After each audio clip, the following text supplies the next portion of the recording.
What if I told you that just yesterday, one of the migrants staying in the Britannia Hotel in Canary Wharf broke into a blind lady's house before being chased out by her daughter? Sounds pretty bad, right? And what if I told you that when the police finally caught up to this incident, they did nothing to the home invader, but they actually went back and arrested the daughter who had chased him out? Yeah, just classic British policing right there. Look, I want to use this story so that we can talk about the changes that we are seeing in our society. They are very real, tangible changes that I think everyone can kind of feel and see. And if our society has changed, then we must change with it. We must change our laws. We must change our societal attitudes. We've got to adapt because things are not like they used to be. Anyway, getting back to this story, we have quite a useful eyewitness account from two guys who saw everything unfold. So let's take a listen. Today I was with a friend who rang me for, funny enough, a pair of Crocs. So I've come downstairs and we've gone around to Tiller Road to pick up the Crocs. Upon leaving Tiller Road, we turn right into Bing Street to where we see a lady leaving her property and an illegal immigrant who we recently see just before that leaving the hotel. We pull over, he's trying to gain entrance into the lady's house to where we say to the man, like, what are you doing? He decides to run, nearly getting hit by the car that we're in. We follow him up the road to where we jump out and say, like, mate, what are you doing? You can't be doing this sort of stuff. He runs up the road to Marshall where we follow him. We then detain him, we don't touch him. We phone the police and we say to the police, like, come down, this is what's happened. To be honest, I don't know how Dean and Richie didn't manage to get themselves arrested, because two white guys trying to do the right thing in London seems like an arrestable offence these days. Anyway, let's take a look at what happened when the police finally caught up with this guy. This man in this vehicle has just entered a lady's property without her consent, and these officers have said it's not an offence. They're letting him go. They're letting him go. Officer, how is that not an offence? How is it not an offence entering someone's house? That poor lady, regardless, she didn't want him in the house. Is alarm fear and discretion offence? Is alarm fear and discretion offence? Is she not alarmed even in fear? You're letting him go. Now, I don't know how well you can hear it in that clip, but the police officer is explaining to the guy who's filming that, well, yes, he has been trespassing, but trespass is not a criminal matter. It's a civil matter. And that's completely true. The police officer is correct as far as that goes. And the reason for that actually makes a lot of sense. Imagine you live in the countryside, as I do, and you need to borrow a tool from a neighbour, and you've never spoken to this neighbour before, but you have to walk up their driveway to get to their door, to knock on it and say, hey, can I borrow your wrench, or whatever it might be.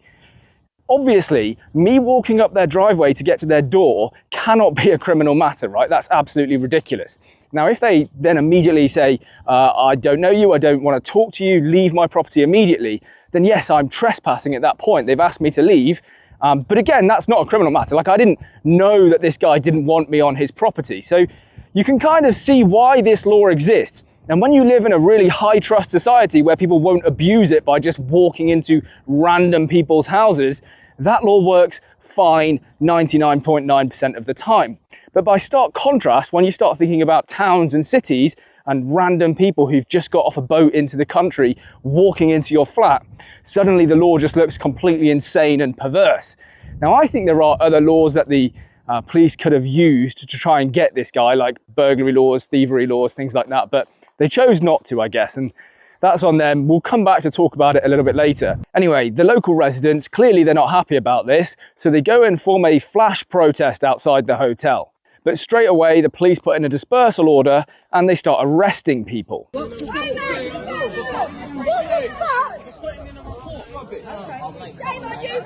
By my count, we now have 2 ordinary citizens arrested and 1 home invader roaming the streets freely. Great police work, but unfortunately they weren't done here. They went back to the house where this had originally taken place and arrested the woman who had kicked the man out of her home. In this clip, you can hear her sister complaining about it. A man walked into my house, my sister's home. Did he get any of that treatment? Did he get put in a bed like that and any of that treatment? No, he did not. I don't care, She was. He was. This one rolled his eyes when I told him that my sister was a vulnerable person. My niece has got severe, listen, don't cut me off. My niece has got severe PTSD. Now, the Met Police did release a statement about everything that had taken place yesterday, and from that statement we can deduce what the woman was arrested for. And some of the charges I really don't know about. They weren't captured on camera, so I can't really speak to them, and that's charges of assaulting an emergency worker, assaulting a security worker. If that took place, then yeah, obviously that's very, very bad, and she should answer for that. One of them is possession of a Class B substance, which, let's face it, is a small amount of marijuana in her own private dwelling. And I do feel a little bit bad for her because it never would have been discovered had some randomer not just broke into her house. So yeah, that's kind of unfortunate. The one that I really want to focus on, though, is possession of an offensive weapon. Because from what I've heard, as the guy broke into her house, she grabbed a kitchen knife and pushed him out with it, right? And have we really got to the point as a society where we're looking at a situation in which a random man breaks into a house, there is a woman there, a small woman, and she grabs a knife, and now suddenly she's the criminal and he gets to walk free?